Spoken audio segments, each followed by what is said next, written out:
আমরা কর্মসূচি দিয়েছি। আমি 13 তারিখের কর্মসূচিতে জনগণ স্বতঃস্ফূর্তভাবে সাড়া দিয়েছেন। আমরা তো ঢাকায় দিয়েছিলাম, কিন্তু সেটা সারা বাংলাদেশ সেটা পালন করে আমাদেরকে অন্তত একটু বলবো যে একটা আস্থা বিশ্বাসের ঠিকানায় পৌঁছে দিয়েছে। আজকে 16, কালকে 17 তারিখ আমাদের যে কর্মসূচি, আমি আশা করি এই কর্মসূচিও বাংলাদেশের মানুষ এটা পালন করে এই সুদখোর খুনি জঙ্গি ইনুস আর তার সাথে এই যারা দোসর তাদেরকে দেখিয়ে দেবে যে বাংলাদেশ জানে কিভাবে তাদের দাবি আদায় করতে হয়, কিভাবে বাংলাদেশ ঘুরে দাঁড়াতে পারে। অন্যায় অবিচার যারা করে তাদের বিচার একদিন বাংলার মাটিতে জনগণই করবে।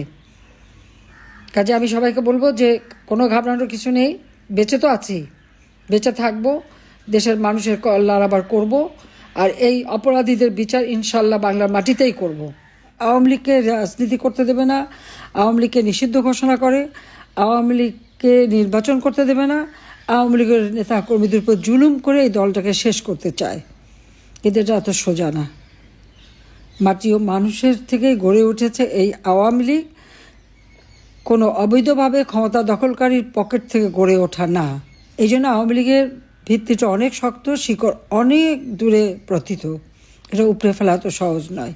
কিন্তু আজকে যেভাবে আমাদের নেতাকর্মীরা নির্যাতিত হচ্ছে, বাচ্চারা স্কুলে যেতে পারে না, তাদের পড়তে দেয় না, ছাত্রছাত্রীরা পড়াশোনার সুযোগ পাচ্ছে না, এমনকি 32 নম্বরের সামনে গেলে মানুষ ধরে পিটায়।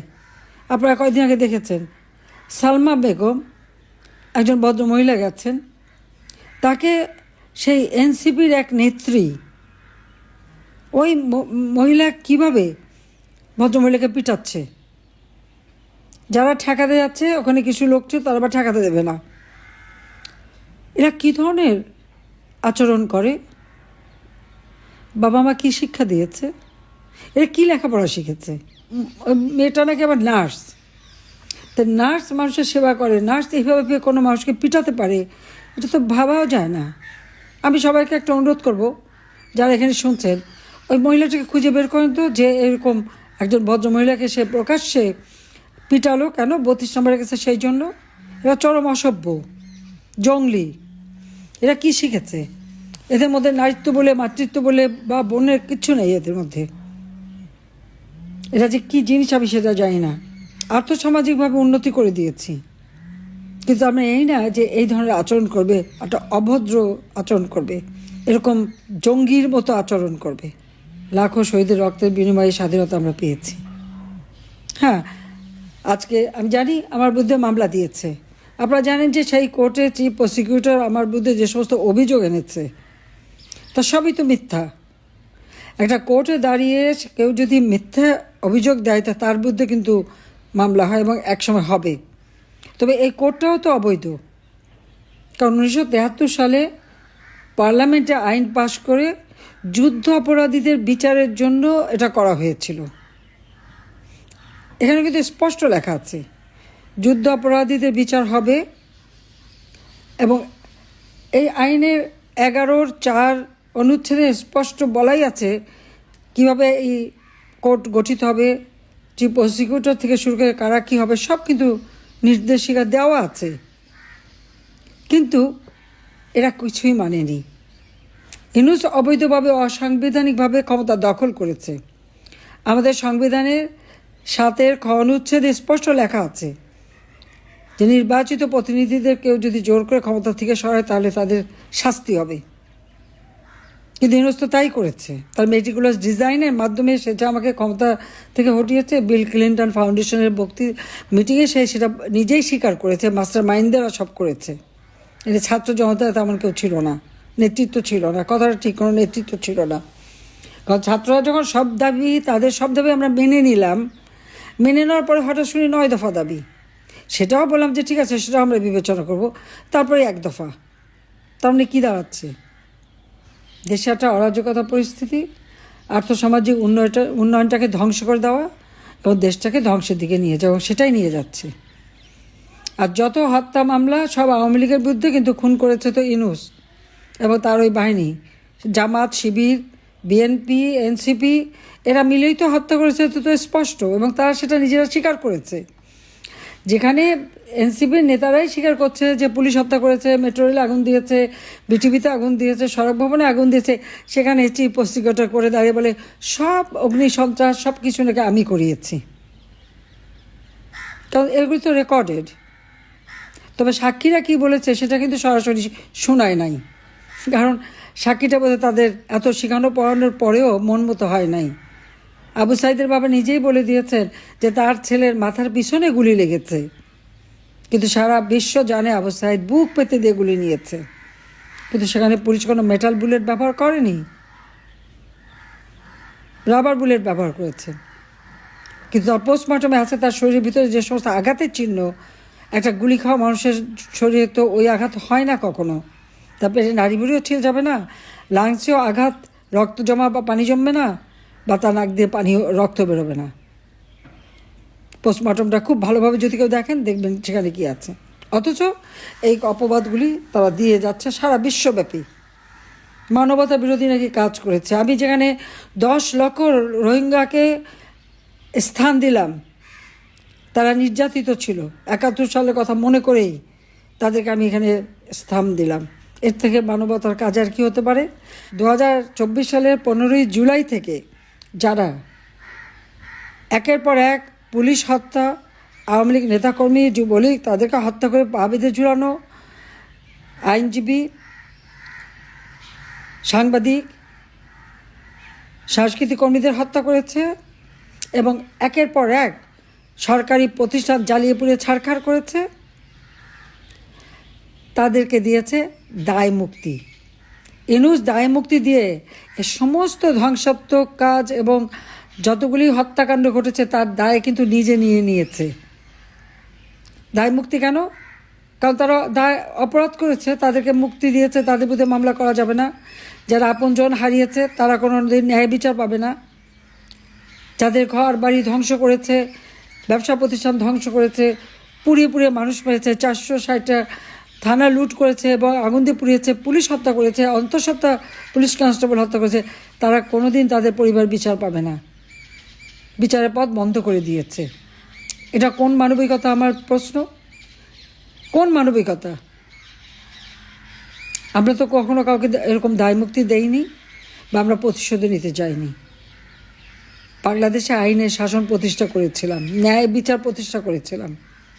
71 সালে যে সমস্ত যুদ্ধাপরাধী এদেশে গণহত্যা চালিয়েছে, মা বোনদের নারীদের নিয়ে পাকিস্তানি হানাদার বাহিনীর ক্যাম্পে দিয়ে দিয়েছিল, দিনের পর দিন তাদের উপর পাশবিক অত্যাচার করেছে, তাদের শরীর ক্ষতবিক্ষত ঘা হয়ে গিয়েছিল, কেউ প্রেগনেন্ট, কারো ঘর বাড়ি যাওয়ার মতো উপায় নাই, তাদেরকে আমরা সেবা শুশ্রূষা দেওয়া, চিকিৎসা করা, সমাজে পুনর্বাসন করেছিলাম। সেই সমস্ত অপরাধী যারা ঘরের থেকে, সে 14 বছরের কন্যা থেকে শুরু করে বিভিন্ন এলাকা থেকে মেয়েদেরকে নিয়ে পাকিস্তানি হানাদার বাহিনীর ভোগের বস্তু বানিয়েছিল, আমি তাদের বিচার করেছি। এই নির্যাতিত পরিবারগুলির জন্য ন্যায় বিচার যাতে পায় সেই ব্যবস্থা করেছি। কিন্তু আজকে সেই আদালতে আবার সে আদালত সংশোধন করেছে, এই সংশোধন করবার অধিকার তাদের নাই, কারণ এখানে পার্লামেন্ট নাই। একটা এক্সিকিউটিভ অর্ডার দিয়ে এই আইন পরিবর্তন করে অমনি সেখানে বিচার বসিয়ে দিলেই তো বিচার হয় না। কিন্তু আমি জানি এটা কেন করেছে। যেহেতু যুদ্ধাপরাধীদের বিচার করেছি, তার প্রতিশোধ নেওয়ার জন্য আমার উপরে এই জুলুম। কারণ আমি তো কাউকে হত্যার হুকুম দেইনি। হত্যার হুকুম দিয়েছে ডক্টর মোহাম্মদ ইউনূস, এবং ওদিকে তারেক জিয়া, যে লাশ ফেললে সরকার পড়ে যাবে। গোপালগঞ্জে যেভাবে আর্মি যে গুলি করে হত্যা করেছে, এই হুকুম কে দিয়েছে? এটা তো ডক্টর ইউনূসই করেছে। ইউনূসই তো অর্ডার দিয়েছে গুলি করে তার লোকদের বাঁচানোর জন্য। সেই জন্য সেনাবাহিনী সাজোয়া বাহিনী নিয়ে গেল, তাদেরকে রক্ষা করতে যেয়ে সরাসরি গুলি করে 5টা মানুষকে হত্যা করেছে। প্রায় কয়েকশো নেতাকর্মীকে তাদের উপর হামলা, স্থানীয় সাধারণ জনগণ, কোনো রাজনীতিও করে না, তারাও গুলিবিদ্ধ। আবার যারা গুলিবিদ্ধ তাদের বিরুদ্ধে মামলা, প্রত্যেকের বিরুদ্ধে মামলা দিয়ে দিল। আর যারা নির্যাতিত তাদের বিরুদ্ধে মামলা, নির্যাতনকারীরা তারা হিরো, জুলাই হিরো, খুনি, হত্যাকারী, অগ্নিসংযোগকারী, ধ্বংসাত্মক কাজে লিপ্ত, তারা হয়ে গেল জুলাই হিরো। 15 জুলাই থেকে যতগুলি ঘটনা ঘটেছে, আমরা তো প্রত্যেকটা আহত তাদেরকে আমরা চিকিৎসার ব্যবস্থা করেছি, আমি করেছি, চিকিৎসা দিয়েছি, আমি নগদ টাকা দিয়েছি, সাহায্য করেছি। এবং সেখানে তো অনেকেই ছিল, যতগুলি ছেলেপেলে মারা গেছে, পুলিশ মারা গেছে, সেই সমস্ত পরিবারকে গণভবনে ডেকে নিয়ে এসে তাদের সান্ত্বনা দেওয়া এবং তাদের কাছে প্রমিস করেছে। আমি জুডিশিয়াল এনকোয়ারি কমিশন গঠন করে দিয়েছি তদন্ত করার জন্য যে এদের কারা মারল। আমার উপরে দোষ দেয়, আমি যে জুডিশিয়াল এনকোয়ারি কমিশন গঠন করলাম, তাকে কেন ইউনূস তদন্ত করতে দিল না? অবৈধ অস্ত্রগুলি কেন উদ্ধার করলো না? 7.62 সেই বুলেট কেন উদ্ধার করা হলো না? কারণ ওগুলি ইউনূস নিজেই সাপ্লাই দিচ্ছে, তারই হুকুমে করা, সেই জন্য করেনি। তো বিচার কার হবে? ঠিক আছে, বিচার তারা করুক, ওসব বিচার আমি পরোয়া করি না। আল্লাহ জীবন দিয়েছে, একদিন আল্লাহ নিয়ে যাবে, কিন্তু দেশের মানুষের জন্য আমি কাজ করে যাচ্ছি, কাজ করে যাব। আমার তো বাবা মা ভাই সব হারিয়েছি, তারপরে ঘর বাড়ি যা ছিল সব লুটপাট পুড়িয়ে দিয়েছে। গণভবন তো আমার নিজের পারি না, সরকারি, তার উপরে এত ক্ষোভ। তারা কি বিপ্লব করে ফেলেছে? কিসের বিপ্লব? গুন্ডামি, সন্ত্রাসী, জঙ্গিবাদী কাজ থেকে বিপ্লব হয় না, তবে বাংলাদেশটাকে জঙ্গি রাষ্ট্রে পরিণত করেছে। এখান থেকে বাংলাদেশকে মুক্ত করতে হবে। ওই মামলা দিয়ে, মামলা রায় দিয়ে আমার কণ্ঠ বন্ধ করতে পারবে না। আমি জনগণের পাশে আছি, জনগণের পাশে থাকবো, জনগণের জন্য কাজ করে যাব। আমি আমার নেতা কর্মীদের বলবো, কেউ ঘাবড়াবেন না। এসব মামলা এগুলো আমরা অনেক দেখেছি, এটা সময়ের ব্যাপার। আমি জানি এখন কষ্ট পাচ্ছেন, ঘর ছাড়া, বাড়ি ছাড়া, পরিবার ছাড়া, ঘর নাই, বাড়ি নাই, খাবারের জায়গা নাই, নিজের আয় রোজগার নাই। সেই ইউনিয়ন পর্যায় থেকে সমস্ত নেতাকর্মীদের যে অত্যাচারটা এরা করলো, এটা আমরা ভুলবো না। পাই হিসাব নেব, এবং হিসাব আমি নিতে পারবো ইনশাল্লাহ, আমার বিশ্বাস আছে। 15ই আগস্টের পর এসে যদি ওই খুনিদের বিচার করতে পারি, যুদ্ধাপরাধীদের বিচার করতে পারি, বাংলাদেশকে অর্থনৈতিকভাবে উন্নত করে বিশ্বকে দেখাতে পারি যে হ্যাঁ বাংলাদেশ পারে। পদ্মা সেতু টাকা ইউনূস বন্ধ করেছিল, নিজের টাকায় পদ্মা সেতু তৈরি করে বিশ্বকে দেখিয়েছি। যমুনা নদীর উপর সেতু করে দিচ্ছিলাম, রেল সেতু, আবার আলাদাভাবে রেল সেতু আমি করে দিলাম। আমরাই পারি, আওয়ামী লীগই পারে। আজকে সারা বাংলাদেশটাকে যে আমরা উন্নত করেছি, সেটা একটা দৃষ্টান্ত বিশ্বের কাছে। মাত্র 15 বছরের মধ্যে সমস্ত দেশটা বদলে দিয়ে মানুষের জীবন মান আমি উন্নত করে দিয়েছিলাম। আজকে সেই দারিদ্রের হার বাড়িয়েছে, অতি দারিদ্রের হার বাড়িয়েছে। আজকে সমস্ত লেবাররা বেকার, আমদানি রপ্তানি নাই, দেশে কোনো উৎপাদন নাই, একের পর এক শিল্প কারখানা বন্ধ, একে একে ব্যাংকগুলি লুটে নিয়ে ব্যাংকেও কর্মসংস্থান ব্যবস্থা হচ্ছে না, যুবকরা কাজ পাচ্ছে না। আওয়ামী লীগের আমলে তো এমন ছিল না। শুধুমাত্র প্রাইভেট ব্যাংকেই প্রতি বছর 2 লাখ 3 লাখ ছেলে মেয়ে চাকরি পেত, সে দরজাও বন্ধ করে দিয়েছে। কাজে এই অবস্থা থেকে বাংলাদেশকে মুক্ত করতেই হবে। সবাই ভালো থাকেন, সুস্থ থাকেন। জয় বাংলা, জয় বঙ্গবন্ধু, বাংলাদেশ চিরজীবী হোক। খোদা হাফেজ।